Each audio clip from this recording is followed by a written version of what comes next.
Thank you for tuning in to another episode of the Yellow Room Podcast. I'm Nika Hansen, your host, and I want you all to be great.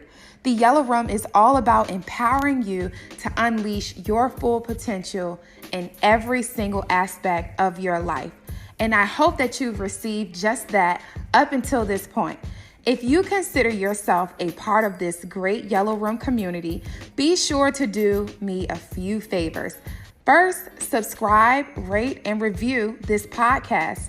Secondly, if you enjoy any of the episodes that I put out or today's episode, help me to extend my reach by sharing it with a friend or two. Again, thank you for tuning in.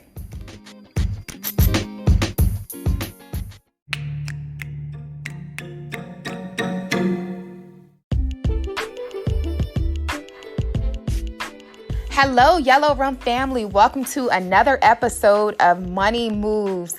In this series, we will be talking about all things money, covering a variety of topics.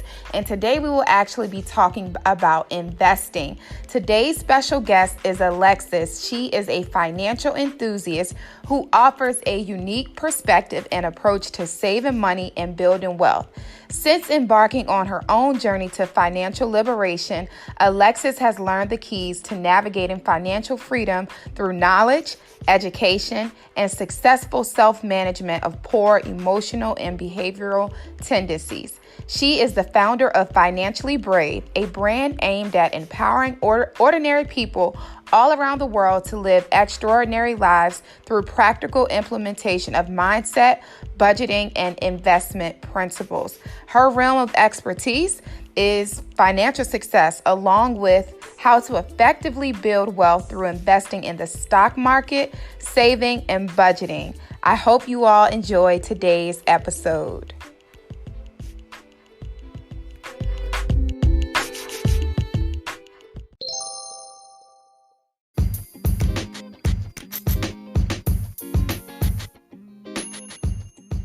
Hello, Yellow Room family. Welcome back to another episode of your favorite podcast, The Yellow Room.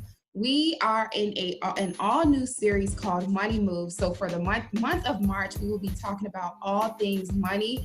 Bottom line, I just want everyone to be well-versed in the realm of financial literacy. So today's special guest will be presenting a topic that I'm sure all of you all are very interested in. I feel like a lot of people know about it, but I think that naturally as humans, we fear what we don't know. So we know that there's wealth building strategies with investing and the stock market, but a lot of us don't really know a lot. So before we put our money out there and kind of take that leap, there's a lot of unanswered questions and just knowledge gaps. So I really hope that today's episode will help to bridge that gap for you. Again, our special guest, her name is Alexis. She is a financial consultant, and I'm sure you all will thoroughly enjoy all that she has to say. And again, I just hope that it's very valuable for you and you'll implement takeaways in your own financial journey. Alexis, if you could go ahead and introduce yourself to the Yellow Room community, tell us a little bit about what you do and your financial journey. Yes. Hi. Thank you so much for having me. I'm super excited to be a part of this podcast and this series. So yes, I am a personal financial expert, and I essentially teach people how they can build wealth. And I take a very unique approach to it. I don't necessarily focus just on teaching people about the stock market, but also teaching them about the self-disciplinary tactics that they need in order to succeed, right? So I focus a lot on the emotional and behavioral aspects of wealth building as well. And so I got started a couple of years ago, actually. I'm originally from Los Angeles, and, I grew up in a family where we didn't have a lot of money. We were like lower middle class. And so once I left for college in San Francisco and I decided to stay in San Francisco after graduating, I had to find a way to be able to survive in such an expensive city. For those who don't know, San Francisco is extremely expensive. Rent is very high. Cost of living is just high compared to national averages. And so I had to figure it all out. And so that's when I got really immersed into the world of finance and learning about, becoming a millionaire, becoming a wealth builder, how it's done, how people do it. And I started working in those industries as well. I have experience doing some, real estate investment, but then also wealth management as well. And after I was able to kind of gather my comprehensive understanding of wealth and how it's generated, I started teaching it to other people through my brand, Financially Brave. Nice. Yes, I know that I'm on the East Coast, all the way on the other side of the country. I definitely know, and I've heard of the stories of how high the cost of living is there. So just getting that, kudos to you. But assuming you didn't graduate college not long ago, right? And you're on a journey to being debt-free, or either you are debt-free, correct? Correct. I'm on the journey. I'm on the journey to being debt-free. Okay. And you mentioned discipline. That's a loose term that's thrown around today. Everyone thinks they have it, but they really don't, right? So, correct. I know for me, I'm a young 26-year-old, right? And that, going through college or whatever, like I really wasn't. I too came from a family that didn't have a lot of money, and no one really talked to me about wealth building and all of those things.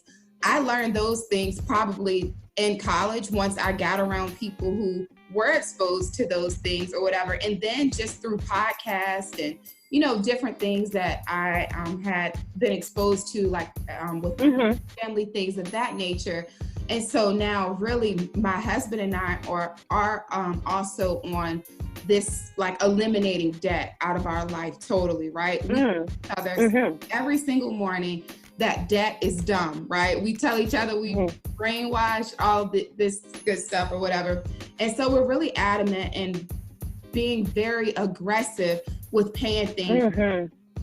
So as of now, the only thing that I have left is pretty much my car payment. I'm going to aggressively pay that off. And then if it's in God's will, that'll be paid for in July.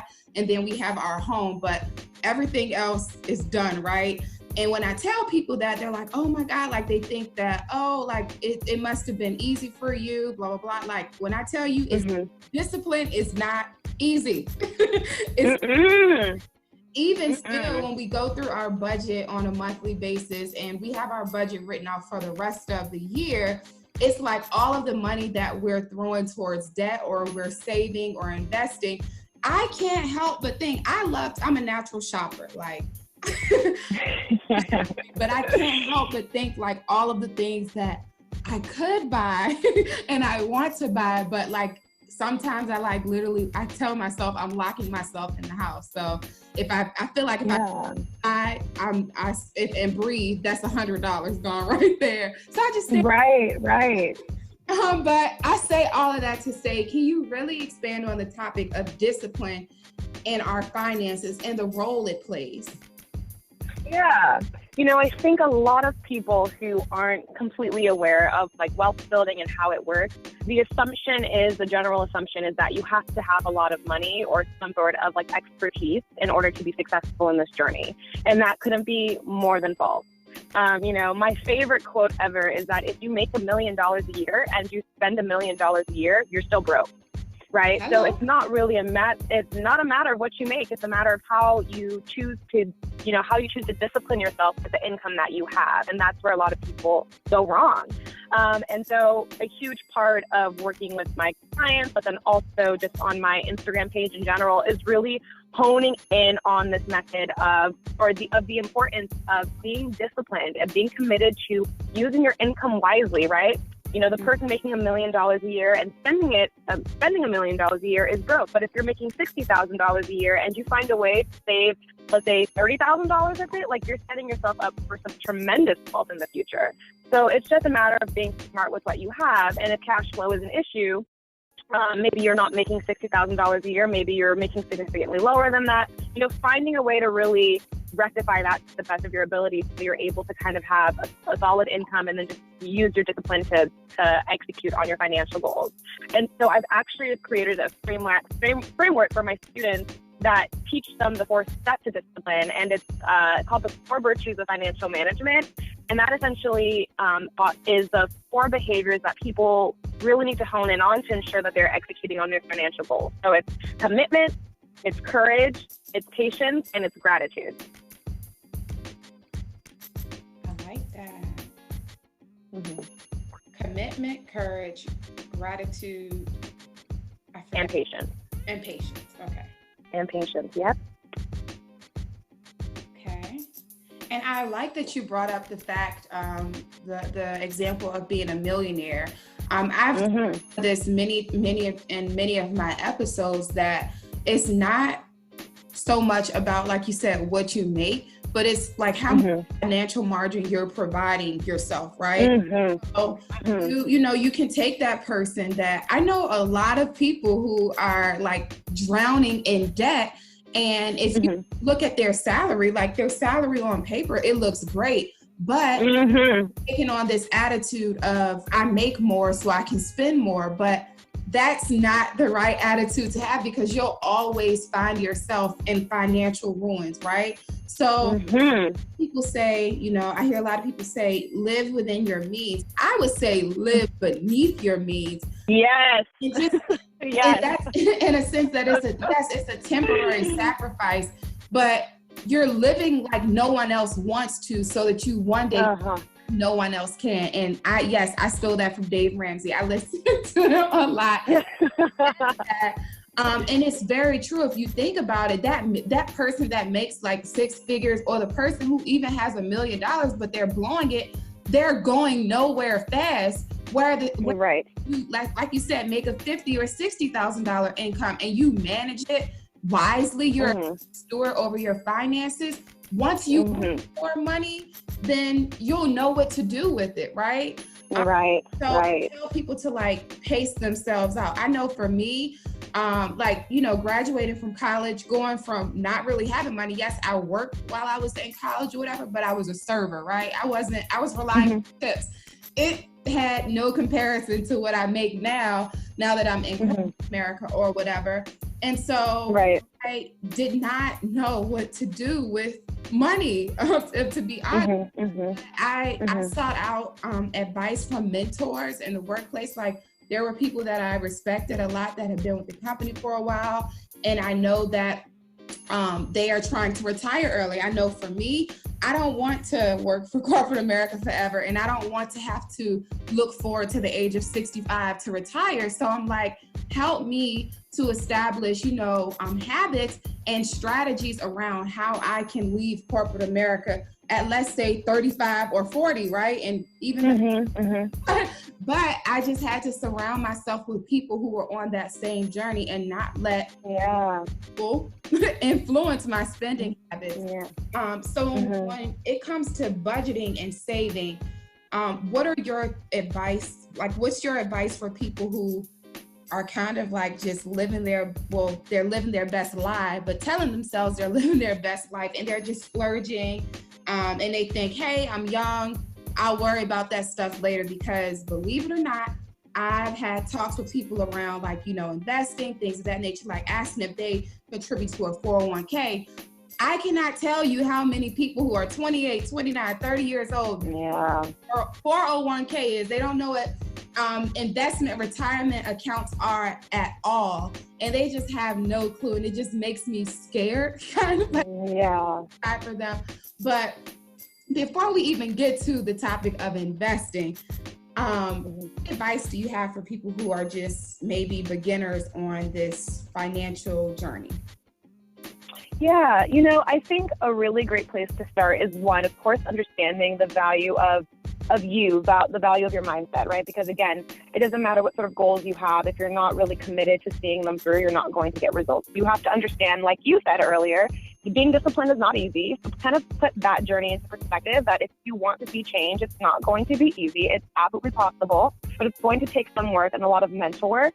But then 2, I think it's also very, very important that you challenge your social conditioning. And what I mean by that is, us as Americans, we're constantly exposed to the higher end, the higher privileges of life. There's all these material goods. It's all about, what car you're driving, what home you're living in, what purse you have, what shoes you're wearing. There's a lot of times where we're conditioned to think, to see a lot of value and that sort of stuff. And it doesn't help anybody. It really doesn't. I think if you are a multi-billionaire and you can afford to dish out a couple of $100,000 on, you know, some shoes or a purse or whatever the heck people spend on, that's fine, and that's that discretion of that person. But for the average everyday American, you can't really afford you can't indulge in material goods like that and expect to actually build your wealth simultaneously. And so you have to challenge what the true idea of wealth is. Because we have it all wrong. We associate it as having a luxurious lifestyle, and that, you know, we have the shiniest things and the nicest things. And so oftentimes what happens is when we get our paychecks, we strive to live in that manner, or we take out debt to live in that manner to make sure that we look good on Instagram and we look good on Facebook, and that we are living up to society's standards. And it's just hurting us. At the end, it's hurting our retirement funds, it's hurting our index funds, it's hurting everything that could actually help us build wealth. So challenge what it is that you have been taught to associate with wealth and deconstruct that, and understand that true wealth is about being smart with your income and putting your cash in the right places. Right. And I definitely agree. It's all about like what you see. I know like the town that I was born and raised in, like money, like wealth, well, it's not even wealth, but money, if you have money, right? People value nice cars. You know, you get a new car every time you get a new job, or you get a raise, or you have Jordans, you have on name brand this, you have on name brand that. But like looking back on it, it's like as a child and even as a teenager, like who were they who are they trying to fool? Like, well, yes, because I felt like, oh, that's what having money looked like. But I think that you have to remove yourself from that environment, and you have to encourage people to get out of your hometown, right? Explore and be around people who don't look like you, think like you, like surround yourself with different people, because that's when you'll truly start to understand that that's not really what having money looks like. And it wasn't. I actually went off to college and I was around a very diverse set of people, and it's like for a fact these other students were coming from very wealthy families, right? I think the median salary at school for like per household was maybe like 170 or 180 a year. And I was like, well, I know I don't fall in that number, like very bottom. But these students were not flashy whatsoever, right? And so, like you said, people, they get their paychecks and they spend money trying to impress other broke people on Instagram. Right. Or in the workplace, wherever. Again, you're going fast, like you're trying to impress. Right. Doesn't care about you, essentially. Right. So true. It's a vicious cycle. And, you know, it's so interesting because the wealth building experience, like in theory, right, it's really easy. It's harder in practice, but the steps are really simple. And the reality is just when you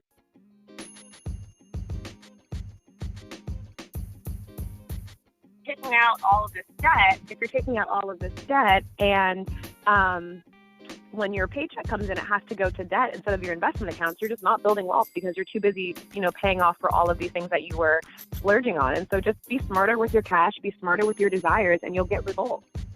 Right. And I would even say in your budget, I know some people think they're like, oh, you know, after I pay my bills, I'll see what I have. Like saving is kind of like an afterthought. But I don't know how you feel about this, but I know personally within my budget, I have a savings, like that's an expense, like to myself. That's myself. And so I don't necessarily like, you know, see what's due, the essentials, what are the needs that need to be met or whatever out of my paycheck, and then be like, okay, I want this for my fun money or play money or whatever. And then after that, what I don't spend is savings. No, savings is a priority, like a top priority in this household. So you have to pay yourself first. And I like to tell people, if you don't tell your money where it goes, then you'll never keep it in your hands. You'll never see it. So you write things out. I'm old school. I have an Excel spreadsheet for our finances, but before I even put it in there, it's on paper first, so that I can just track everything. And this is not once I get paid. I do, like I said, our budget is done for the rest of the year, and it's February, almost March. But there was once a time where that wasn't the case for me.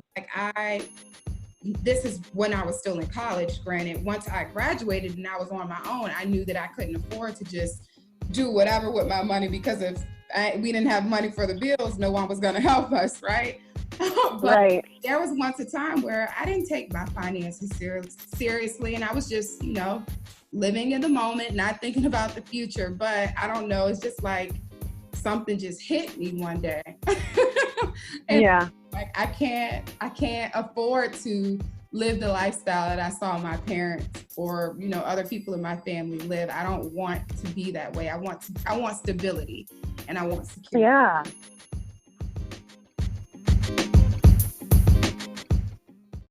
I'll be right back after this message.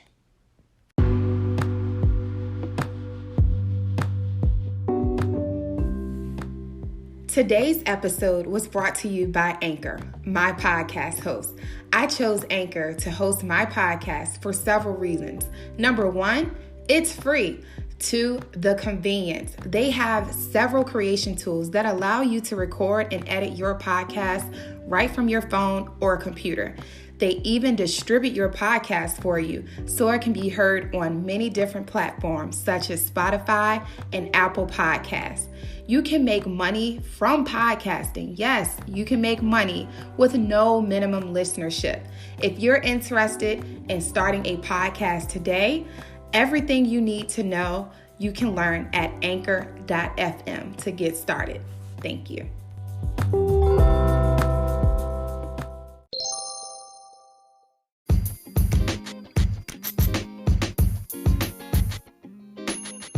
Absolutely. I completely second that. As far as like moving beyond budgeting and saving and making those a priority, let's get on the topic of building wealth in the stock market.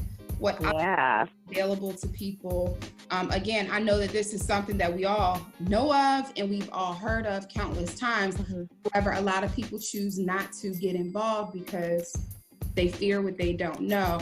So for people who have not, even considered investing in the stock market, can you kind of walk through what their options are, how they can get in, if there's any like prerequisites? I know that there are many different strategies and ways to start building wealth, and there are many different like thought leaders. And there's, cookie cutter way, but I know for some people, financial advisors and consultants, they may tell you to like try to get out of much debt as possible before building wealth. And other people heard say, pay on your debt, on your like loan accounts, student loan accounts, credit cards, cars, all of that. But while you're doing that, you can also invest because that can also generate additional income. What is your, what's your thoughts and strategies around that? Yeah. So I think one motto in my way of teaching, especially with my students, is that everyone, like different strokes for different folks. So there's people have different emotional reactions to different strategies. And so I empower people to really just kind of understand the facts and let them decide as to what they want to do. So some people are all about, like you said, eliminating debt and then going into the stock market. And then there's other people who are okay with investing and paying off debt simultaneously. I think, I was definitely more of the second. I was paying off debt. I pay off debt and I invest at the same time. I completely understand why people aren't for that. And I think that's totally fine too. It's what makes people feel better. For me, it helps me sleep better at night knowing that my money is in an account and growing at a rate while I'm paying off debt. That just makes me feel better. But the reality of the situation is if you have credit card debt, the return, the interest on credit card debt is a lot higher compared to what you would potentially get from the stock market, right? So like the credit card debt is about 20% APY, which is really, really high. And so you wouldn't really want to have credit card debt and invest because there's no point. You're not going to get the same return in the stock market. So you're actually just losing money. But if you have student debt and you have, maybe a car loan or something like that, you could consider it. It's up to you. You're not going to be able to capitalize as much in the stock market if you're say your student loan is 5% and the stock market return is 8%, you have to see that you're not going to get the full 8% in the stock market if you're also paying off debt that's costing you 5%. So you have to be able to do the math and kind of understand the facts and see how you feel about it. And whatever works for you works for you. I think that it is wise to probably eliminate debt if you can before you get into the stock market. But if you don't want to do it, then don't do it. Right. Does that make sense? Yeah, I like that you brought up compound, the interest thing.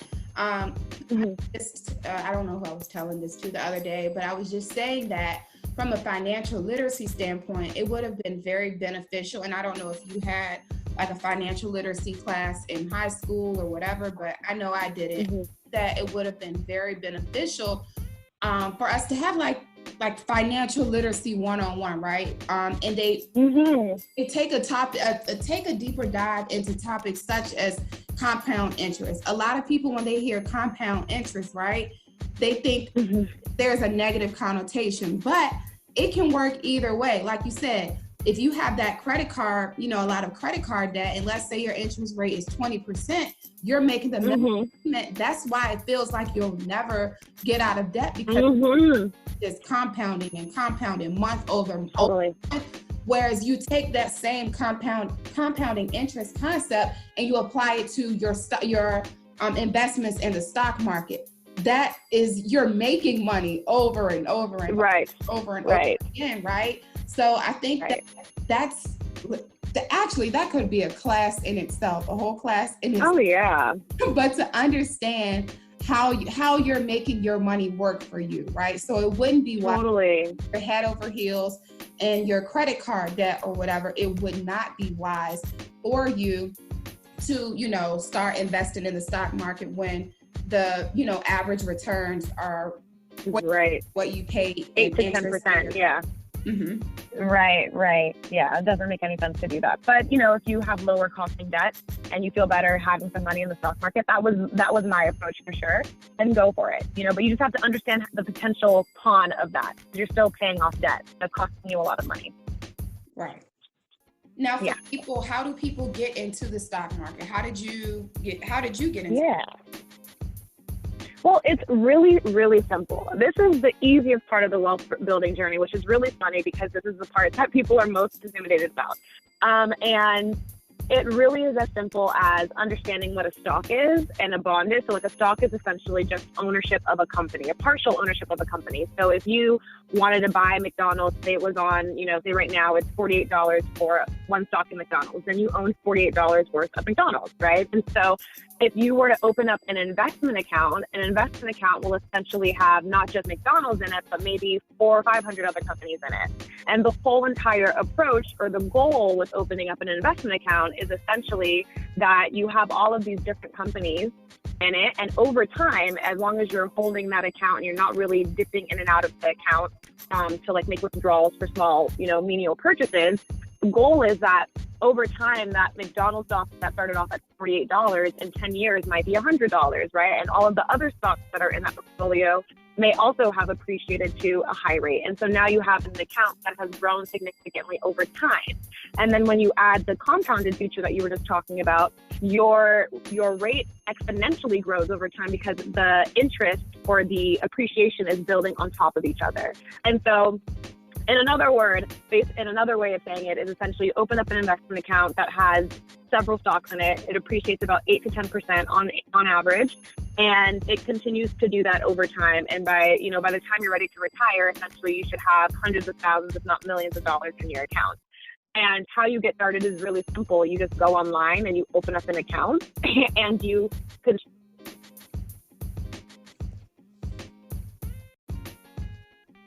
picking stock or doing any of this, like any of the things that are hyped up in the media that make it feel like it's an intimidating topic. You just essentially open up an account through Vanguard or Schwab or Fidelity, and that account already comes with those stocks inside of it, and you just open it and you contribute to your account, and that's that. Right. And I like that you brought up the fact about the 8 to 10% return. A lot of people say that even people who are debt free or whatever, I think they like to say they're old school, as they told me. They would rather have all of this money, their money, just sitting in a savings account. And I always caution people, savings are great, right? But the whole theory is we have 6 to 8 months worth of emergency funds in our savings account, right? So the necessities, if me or my husband were to lose our jobs, right? Have money to fall back on, at least to hold us 6 to 8 months. That's my rule of thumb. Some people say 3 to 6 months. Some people say 3 months. Whatever. You just want to have cushion just in case for it to fall on hard times. Someone loses a job. There's an illness. You have to take care of a parent. Whatever it is, right? After that, I don't want to, me personally, I don't want to sit on thousands and thousands and thousands of dollars, and I don't even know the average interest return on savings accounts. Yes, there are high yield savings accounts, but I would much rather take that extra money each month and put it into an investment account so that I can have a higher return on my money. And again, years and years and years down the line, I can, 20, 30 years, that money has made so much more money just having it sitting in a regular savings account. So that you brought that up, because a lot of people think, I'm going to become wealthy by just saving my money. It's sitting in a savings account that's not making barely anything, when you can just put it into the stock market, and you can become a millionaire one day. So. Yeah, literally. It's that simple. And so that's what people don't understand. I talk to so many people who have, I have one client who had like $20,000 just sitting in his checking account. I almost had a heart attack, and then there's people I talk to who have $40,000, $50,000 in their savings account. And it's really interesting because a savings account on average returns about 0.01%. That's less than 1% return on your money. If you're at a bank like Bank of America or something like that, that's crazy. You can never expect to build wealth off of that percentage, And if you go to a high yield savings account, you can get a significantly higher increase. You'll get like 1.5, 1.6, which is a lot higher than being at a traditional bank. But still, 1.6 return on your money isn't going to do the trick. And so you want to look at an investment account comparable to a savings account, but with higher returns, right? Because you're investing in companies. So there's not a lot of brain power that's required in this. There's not a lot of knowledge. You don't have to be an expert at this. Just go and open an account that has stocks and bonds in it. A really good account to start with is the S&P 500, because that is the standard of, the U.S. market. It has 500 of America's largest companies in it. And that's kind of the baseline for when, people say that the market is about 8 to 10% return. They're talking about the S&P 500 essentially. And so if you open an account that is involved with the S&P 500 and you contribute to that account, just every month, instead of going to debt, instead of $500 to debt, you're putting $500 into your index fund of the S&P 500. You are setting yourself up for wealth. And that's it. You don't have to be able to articulate what a stock is. You don't have to be a Harvard grad. You don't have to be a you don't have to be any of that. Just open an account and contribute to it, and let compound interest do its thing, and you'll see results. But a savings account is not going to do the trick. Right. And so actually last week, so one of the great benefits of the company I currently work for is they have profit sharing payout every year, and they also, out of that profit sharing, they contribute 10% of our salary to our 401k every single year. And I love amazing. They put together a presentation for us, and I think it's a good selling point. And any company that does the same thing, I really think that they should really remind their associates of the great benefit of profit sharing. Now, what was very enlightening to me was it was a 22-year-old, right? That, like, let's say that this person was fresh out of college, maybe they had debt. They were not interested in investing any of their own money or anything like that. But if the company continues to contribute to their 401k, 10% of whatever their income is, I think the assumption was, let's say if they were coming into the company making $50,000 per year, and on average they were getting like a 3% raise, right? If that's 22-year-old stayed at the company, let's say until I think it was 52, the gift of compound interest is this person is not contributing anything, but the company is 10% for them. But let's say if you work for a company and you don't have profit sharing, they don't contribute to your 401k, and you invest 10% of your income every single year. By the time that person is 52, they would have like $1.2 million, right? Yep. The same scenario, if this person on average, starting at the company, let's say making $50,000 a year, they get those yearly salary increases of like, let's say 3%, but they also contribute to their 401k. And let's say they go with, I'm gonna contribute 5%, right? That and 5% alone would have that person at 52 years old have $2.5 million. The beauty of compound interest. You don't think like, you think now like, 5%, that's nothing, or 5%, that could be my shopping money, or that could be my trip money. Right.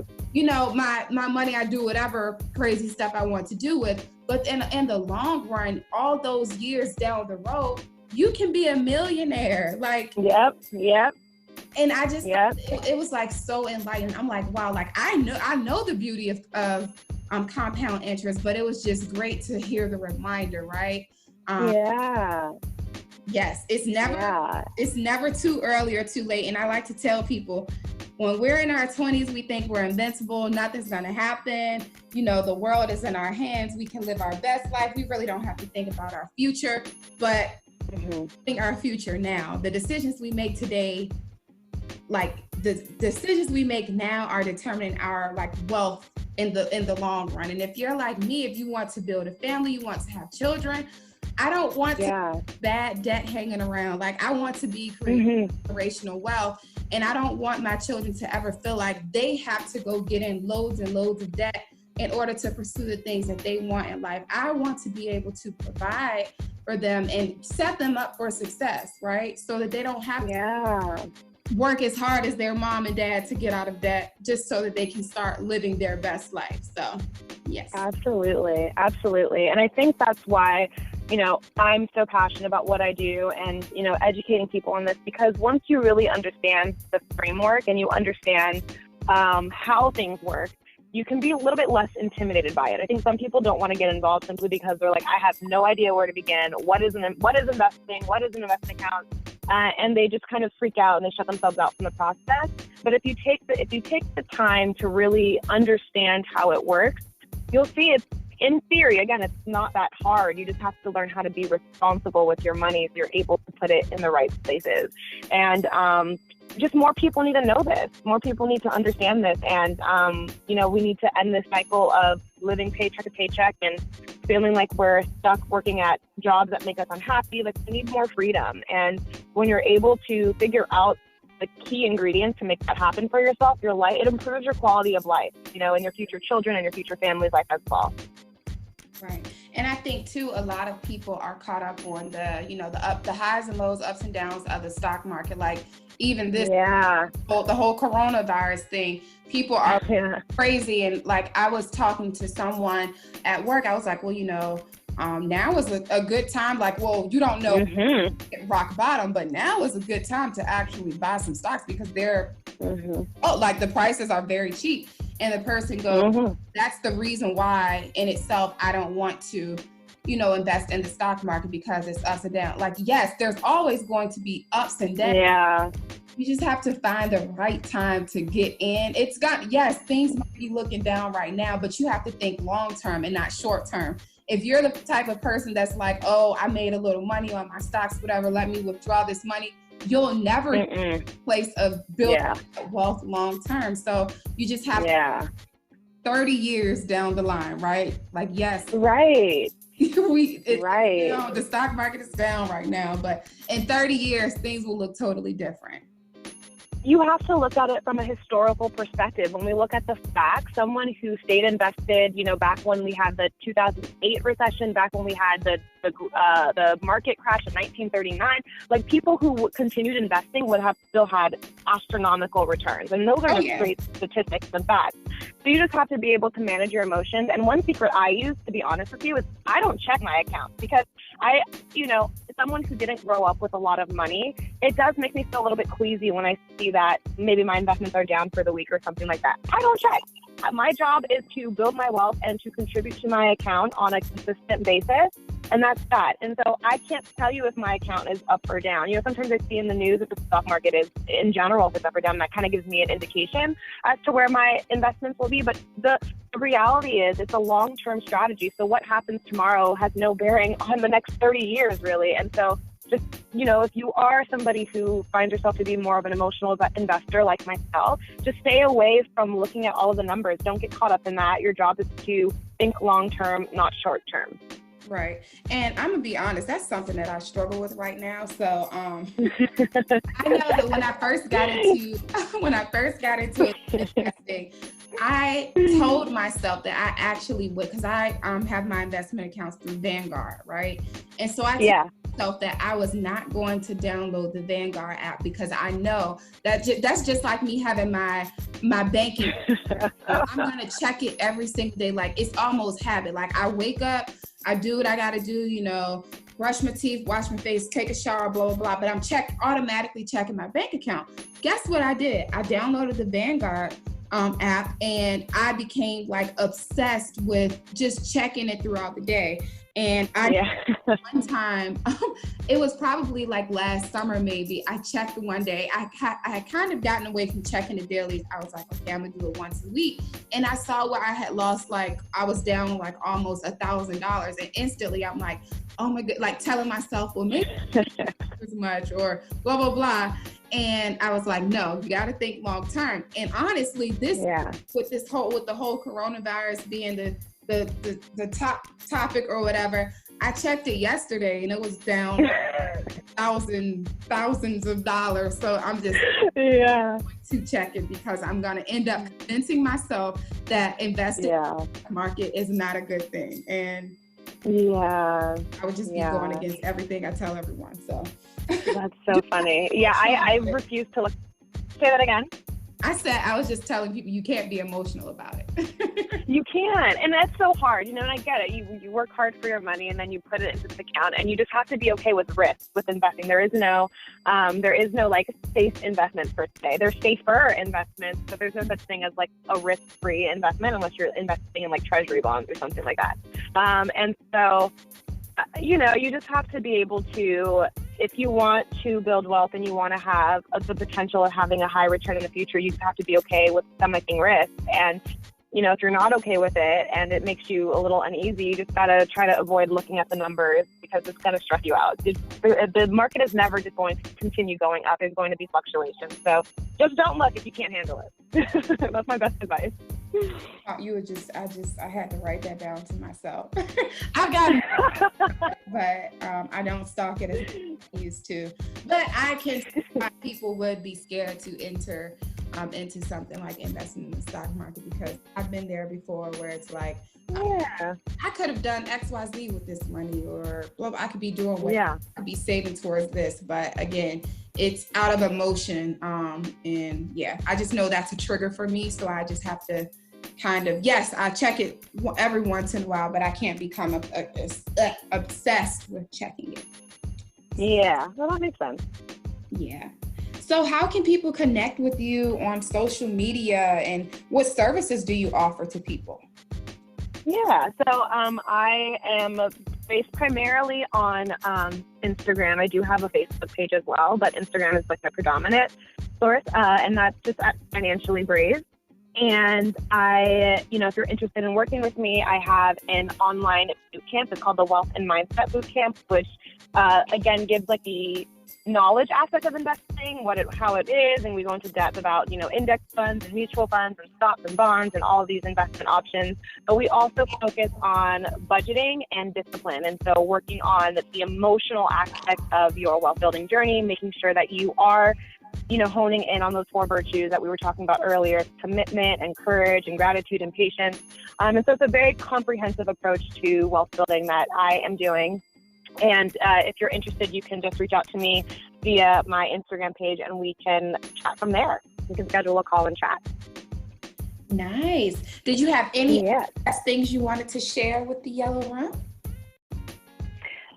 No, I think I would just close off by saying that, wealth building is always going to be easy in theory and a lot harder in practice. And the more you accept that this journey emotionally is going to be difficult for you, the more you are, the more you have a realistic perspective of how this is going to look for you, the easier it'll actually be. So just understand that everyone goes through the struggle of trying to learn how to budget and stick to that budget and, understand investing. But once you, push through that original sense of discomfort, you'll come through the other side so much stronger and a lot wealthier. So just, don't be scared. Continue learning. There's so many sources for free that you can get on the internet. But whatever you do, look into building wealth. I can't recommend that more than enough to anybody. Don't give up. Right. Well, thank you so much for joining in on today's episode and sharing all of your great advice and tips for wealth building. I know that a lot of people are going to be very grateful for you sharing that with them today, because for many people, it'll be the first time they've ever heard anything about, saving and budgeting and the stock market and all of that. It'll be a great push to encourage people to one, be disciplined with their finances, and then, taking the steps to really building wealth and not putting it off forever, but starting now. So. Yeah, absolutely. Thank you so much for having me. You're very welcome. You're very welcome. Well, Yellow Room family, thank you all so much for tuning in again today. I ask that you do Alexis and I both a favor. If this episode was beneficial to you, or that it'll be beneficial to a friend or family member, I ask that you all share it with them. Let them know that, it's never too late to start, but now is the time. Just share it on any of your social media platforms. Give us a shout out. You all know that I'm very open to feedback. If there's anything in today's episode that resonated with you, if there's anything that you didn't necessarily agree with, you can always hit me up. I'm free to talk. But again, thank you all so much. I'll be right back after this message.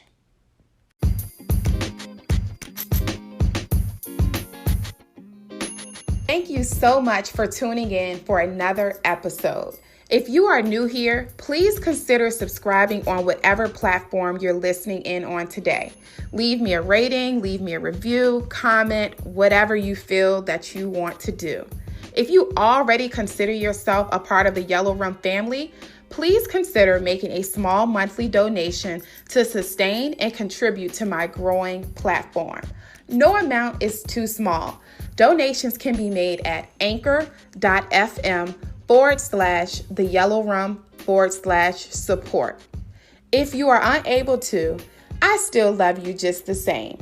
You can still support me by listening, sharing, and providing feedback. I thank you all so much, and I appreciate your continued listenership. Thank you.